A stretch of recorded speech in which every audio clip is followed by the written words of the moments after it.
Hello everyone, कैसे हैं आप सब। आई होप कि आप लोग अच्छे होंगे और प्रिपरेशन भी ठीक ठाक चल रही होगी। जैसे हमको पता है कि 2025 की वैकेंसी आ चुकी है, फॉर्म भी भरने स्टार्ट हो गए, है ना। बहुतों ने भर भी दिया होगा, कुछ ने नहीं भरा होगा अभी तक, वो भी भर देंगे। ठीक है, चाहे आप फाइनल ईयर में हैं या फिर पास आउट हो चुके हैं, सबको भरनी है। एक बार देखनी है कैसी होती है एग्ज़ाम। जिसकी प्रिपरेशन होगी वो निकल भी जाएगी इस बार। ठीक है, तो आज हमारा जो टॉपिक ऑफ डिस्कशन होगा, जिसमें हम आरआरबी जी के CBT 1 के बारे में बात करेंगे और सोर्स ऑफ स्टडी क्या है। बहुत तो कन्फ्यूजन है कि फ्री में जो अवेलेबल है यूट्यूब में उससे पढ़ना है या फिर पेड कोर्स खरीदना है। तो इसके लिए भी मैं थोड़ा सा आपका डाउट को क्लियर करने का कोशिश करूँगा। ठीक है, तो चलिए स्टार्ट करते हैं।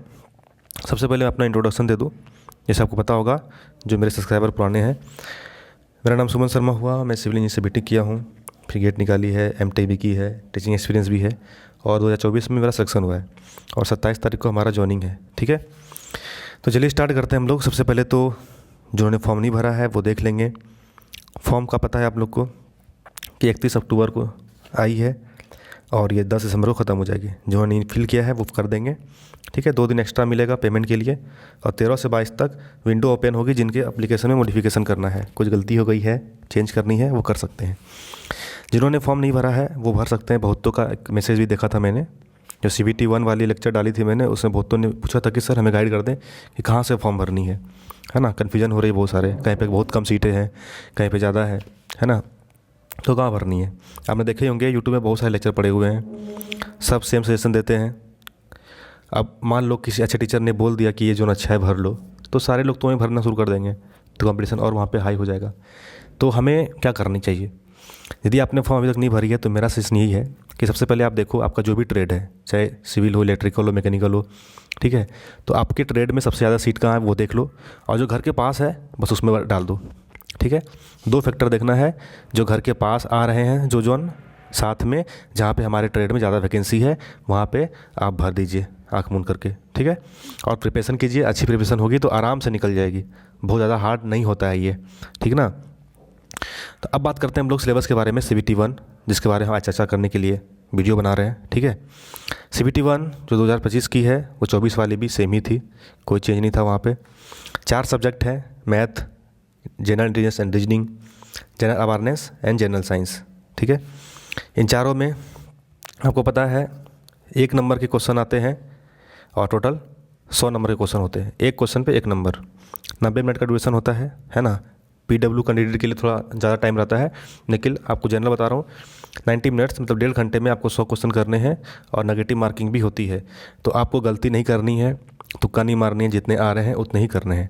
ठीक है, लेकिन आपको अटैम्प्ट ज़्यादा करना पड़ेगा, तभी आपसे अच्छे मार्क्स आएंगे, क्योंकि इस बार वैकेंसी थोड़ी कम आई है पिछले बार के मुकाबले। ठीक है, तो आपको पता है यहाँ पे मैथमेटिक्स के 30 नंबर के 30 क्वेश्चन आने वाले हैं, जनरल इंटेलिजेंस रीजनिंग के 25, जनरल अवेयरनेस के 15 और जनरल साइंस के 30 क्वेश्चन। जनरल साइंस आप देख रहे हैं, जनरल साइंस, ठीक है, और जनरल अवेयरनेस, ये 2 ऐसे सब्जेक्ट हैं जो CBT 1 CBT 2 दोनों में ही आते हैं। खासकर हम जनरल साइंस की बात करें तो इसको बहुत ही अच्छे से डेप्थ में पढ़नी होगी, क्योंकि सेकेंड वाला जो एग्ज़ाम होगा CBT 2, वहाँ पे फिजिक्स और केमिस्ट्री पूछे जाते हैं, है ना। और यहाँ पे फिजिक्स केमिस्ट्री बायो तीनों ही है, तो आपको अच्छे से पढ़ना पड़ेगा जनरल साइंस।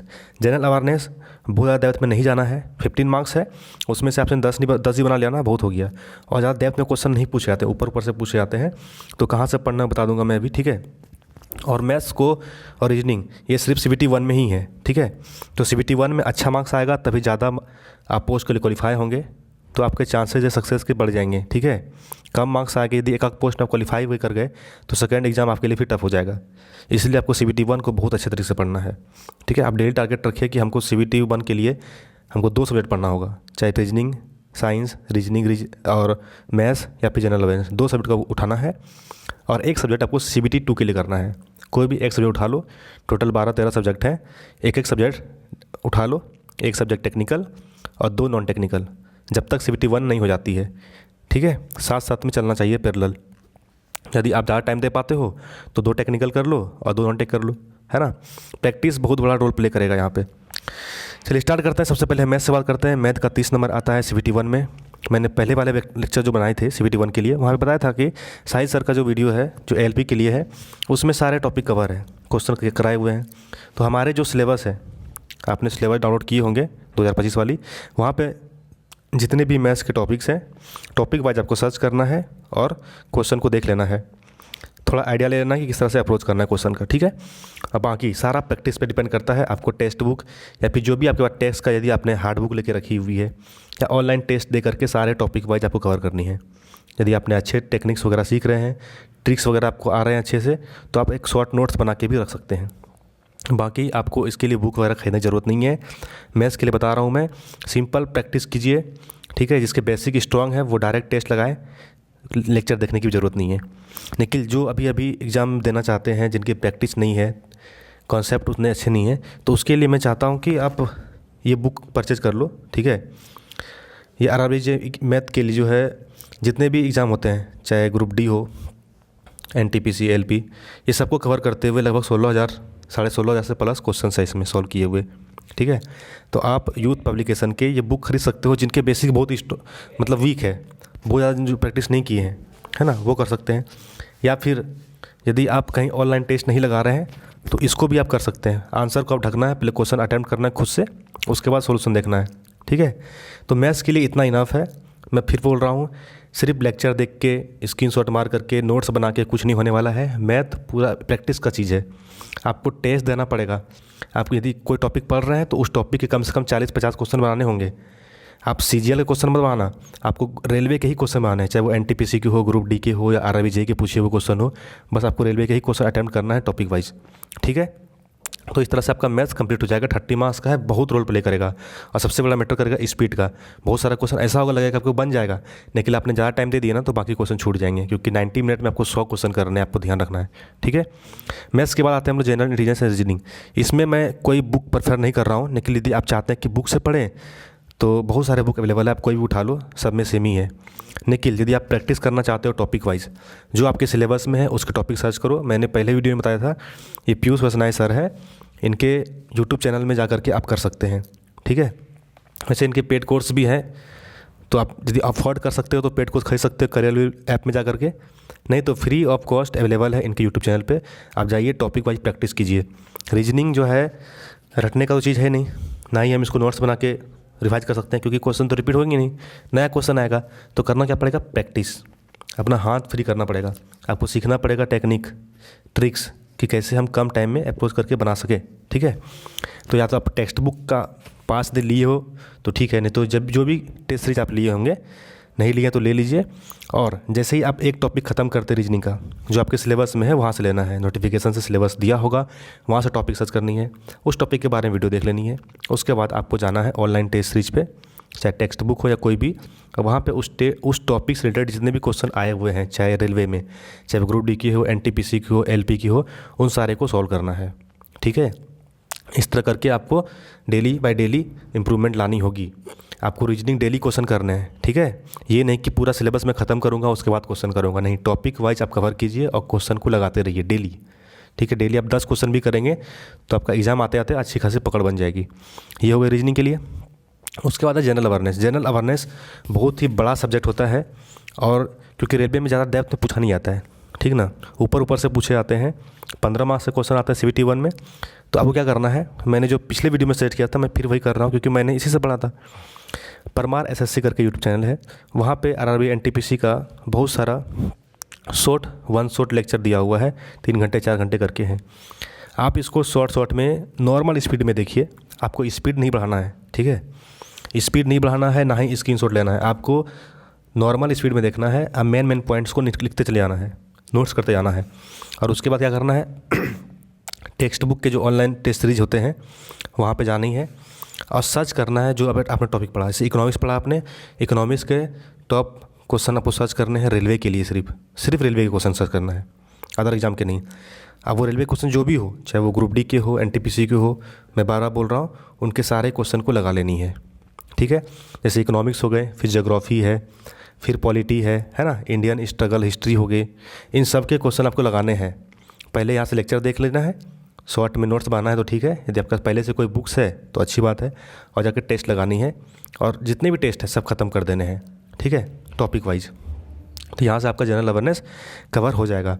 उसके बाद है जनरल साइंस। मैंने फिर कहा general science one of the most important subject हो सकता है आपके लिए, क्योंकि CBT 1 CBT 2 में ये रोल प्ले करेगा, गेम चेंजर ही होगा, क्योंकि 30 मार्क्स से क्वेश्चन आ रहे हैं CBT 1 में। तो इसको आपको बहुत ही डेप्थ में अच्छे से पढ़ना पड़ेगा। मैंने जो पढ़ा था वही मैं आपको बताऊँगा, ठीक है, कुछ अलग से नहीं बताऊँगा, क्योंकि बहुत सारे लेक्चर पड़े हुए हैं। तो आपको एक ही चीज़ के बार बार जगह तो जाना नहीं है, आपको किसी एक सोर्स को सेलेक्ट करना है, उसका पढ़ना है, और फिर सिर्फ और सिर्फ टेस्ट लगाने हैं। तो यदि आप NCERT बेस्ड तैयारी करेंगे तो 9th और 10th से रिलेटेड जितने भी क्वेश्चन बन सकते हैं टॉपिक वाइज, जो रेलवे या SSC में पूछे गए हैं, वो आप कर सकते हैं स्टडी ट्यूब से। जो मैंने पहले वाले जो बनाए थे वीडियो, वहाँ पे भी सजेस्ट किया था स्टडी ट्यूब। ये हिंदी में है, जो हिंदी में अच्छे से कर सकते हैं वो कर ले। अदरवाइज़ आप साइंस मैग्नेट करके चैनल है नीरज सर का, ठीक है, आप इसको कर ले। नीरज सर हैं, ये मैकेनिकल के टीचर हैं, अच्छा पढ़ाते हैं, ठीक है। तो आप इनको फॉलो कर सकते हैं जनरल साइंस के लिए। इनके पेड कोर्स भी है LP के, ज़्यादा नहीं है, बहुत ही सस्ता में है, 700-750 रुपये की इसकी होगी शायद, ठीक है, आप देख लेना। तो यदि आप अफोर्ड कर सकते हो, ठीक है, 700-800 तो कर ही सकते हो खर्चे ना। यदि आप गवर्नमेंट जॉब की तैयारी कर रहे हैं और आप 1000 रुपये खर्च नहीं करोगे तो फिर काहे का तैयारी कर रहे हो, ठीक है। इतने आपने पढ़े इतने जगह से, लेकिन जब आप नौकरी की तैयारी कर रहे हैं, यदि थोड़ा बहुत इन्वेस्ट करना पड़े, बुक्स खरीदनी हो, लेक्चर खरीदने हो, तो इससे पीछे नहीं हटना चाहिए। इन्वेस्ट करिए, मेहनत करिए, एक दिन जब आपका सिलेक्शन हो जाएगा ना, ये सारे आपके लिए छोटी छोटी बात हो जाएंगी। सिर्फ फ्री के चक्कर में नहीं पढ़ना है कि फ्री में पढ़ लेंगे कर लेंगे, नहीं, थोड़ा बहुत यदि आपको इन्वेस्ट करना पड़े तो करिए। तो यदि आपको लगता है कि बेसिक्स आपके साइंस में अच्छे नहीं है, तो आप परचेज कर लीजिए कोर्स और डेडिकेशन के साथ सारे टॉपिक्स को कवर कर लीजिए। नीरज सर ने बहुत सारे क्वेश्चंस भी कराए हैं यूट्यूब पे, वहाँ से भी देख सकते हैं आप, और बहुत सारे टॉपिक कवर भी किए हैं। यदि आप इसके पेड कोर्स खरीदते हैं तो उसमें आपको सीक्वेंसली आपको सारा कुछ मिल जाएगा। और प्रैक्टिस के लिए तो मैंने बता दिया, मैंने कोई कोर्स तो खरीदा नहीं था जनरल साइंस के लिए, मैंने सिर्फ टेस्ट लगाए थे स्टडी ट्यूब से, ठीक है। तो ये दोनों ही आपको बता दिया यूट्यूब में अवेलेबल है, और आप इसके पेड कोर्स खरीद सकते हैं नीरज सर का साइंस मैग्नेट में। और सिर्फ प्रैक्टिस करना है किससे, टेक्स्ट बुक से। तो मैं यहाँ पे दिखा रहा हूँ आपको, मैंने सारा टेक्स्ट बुक से ही दिया था। अच्छा है यहाँ पे, क्योंकि लगभग एग्ज़ाम के टॉपिक जितने भी हैं ना इसमें कवर्ड है, ठीक है। तो और भी है टेस्ट सीरीज़ का वेबसाइट, बट यहाँ से मैंने किया था, मैं कोई ऐड वगैरह नहीं कर रहा हूँ, बस मैंने जो किया था बस मैं आपको शेयर कर रहा हूँ, ठीक है। इसमें लगभग 1346 टेस्ट है टोटल। इसमें टॉपिक वाइज टेस्ट है ना, सब्जेक्ट वाइज भी है, फुल टेस्ट भी है। इनके सारे टेस्ट ख़त्म कर दो, ठीक है, जितने भी हो सके। जो टॉपिक आपको नहीं भी आते हैं ना, एक बार उससे गो थ्रू हो जाओ, देखो उससे किस तरह क्वेश्चन आते हैं, ठीक है। लेकिन आपका जो मेजर पार्ट होगा बता दे रहा हूँ, मेजर पार्ट क्या है, मैथ्स, रीजनिंग, जनरल साइंस, ठीक है। इनको आपको छोड़ना नहीं है, इसमें फुल मार्क्स लाना है। जनरल अवेयरनेस जो है उसमें आपको पूरा क्वेश्चन नहीं बन पाएगा, क्योंकि इसके सिलेबस बहुत बड़े हैं, और हमारे पास साल भर टाइम तो है नहीं CBT 1 का। 2 मंथ के बाद नोटिफिकेशन आने वाली है CBT 1 के लिए, है ना। 3 मंथ में आई थिंक एग्ज़ाम नहीं लेगा। तो आप मान के चलो कि 2-3 मंथ आपके पास टाइम है, अभी से लग जाओ अच्छे से, ठीक है। और यदि कोई सब्जेक्ट में लगेगा कि नहीं इसमें हमको और नॉलेज आना चाहिए, आपको कुछ दिक्कत हो तो आप कमेंट कर दो, मैं ज़रूर रिप्लाई करूँगा आपके लिए, ठीक है। तो आप क्या करना है आपको, मैं समराइज़ कर दे रहा हूँ। पहला जो भी मैंने सोर्सेस बताए हैं आप उसको एक बार गो थ्रू हो लो, देख लो। अफोर्ड कर सकते तो पेड कोर्स भी ले लो, जो बुक्स मैं सजेस्ट किए हैं वो देख लो, ठीक है। और टेक्स्ट बुक के पास ले लो साल भर के, ठीक है। और सारे क्वेश्चन को लगाना शुरू कर दो। यदि आपने आज एक टॉपिक पढ़ा तो उस टॉपिक के जाके क्वेश्चन को सर्च करना है और लगा लेना है सेम टाइम में। यदि कुछ अच्छा टॉपिक दिखे, कुछ अच्छी ट्रिक दिखे आपको, तो एक पतली सी कॉपी रखनी है, उसमें नोट कर लेना है, ठीक है। सारे क्वेश्चन को नोट नहीं करना है, सिर्फ अच्छे क्वेश्चन को नोट करना है जो भूलने वाले होंगे, ठीक है। जो लगता है कि बाद में रिवीजन करेंगे तो ज़्यादा क्लियरिटी होगा, उसी को करना है सिर्फ, ठीक है। उसके बाद CBT 2 है, लेकिन CBT 2 आज नहीं बताएंगे हम, क्योंकि लेक्चर बड़ा हो जाएगा, ठीक है। लेकिन आप याद रहे, डेली आपको टेक्निकल और नॉन टेक्निकल दोनों की स्टडी करनी है। यदि आपके पास ज़्यादा टाइम है तो 2 टेक्निकल 2 नॉन टेक्निकल करना होगा। यदि आपके पास टाइम कम है, ठीक है, या फिर नॉन टेक्निकल बहुत वीक है, तो आप नॉन टेक्निकल के 2 सब्जेक्ट उठा लो और 1 उठा लो टेक्निकल के, और डेली लग जाओ, ठीक है। ये टाइम है, अच्छे से करोगे तो आई होप कि आपका आराम से हो जाएगा। साल भर में ज्वाइनिंग तो आ ही जाएगा। मेरा हो चुका है, 27 को ज्वाइनिंग है, ठीक है। और मैंने बहुत ज़्यादा इसमें प्रिपरेशन नहीं की है, ठीक है। मैं प्रिपरेशन SSC JEE कर रहा था, लेकिन RRI के लिए सिर्फ CBT 2 को तैयारी किया। CBT 1 में जो ज़्यादा प्रॉब्लम नहीं हुआ था, ठीक ना। लेकिन जो अभी न्यू स्टूडेंट्स हैं जो एग्ज़ाम देंगे, उनको अच्छे से पढ़ना पड़ेगा आप अच्छे से पढ़िए, जिनका पिछले बार नहीं हुआ है वो इस बार पक्का ले लेंगे, है ना। तो जो भी कमी है उसको आइडेंटिफाई कीजिए और अच्छे से पढ़िए, ठीक है।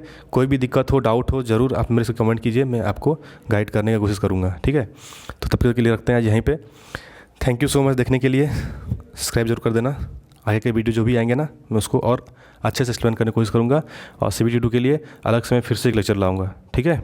Okay, thank you.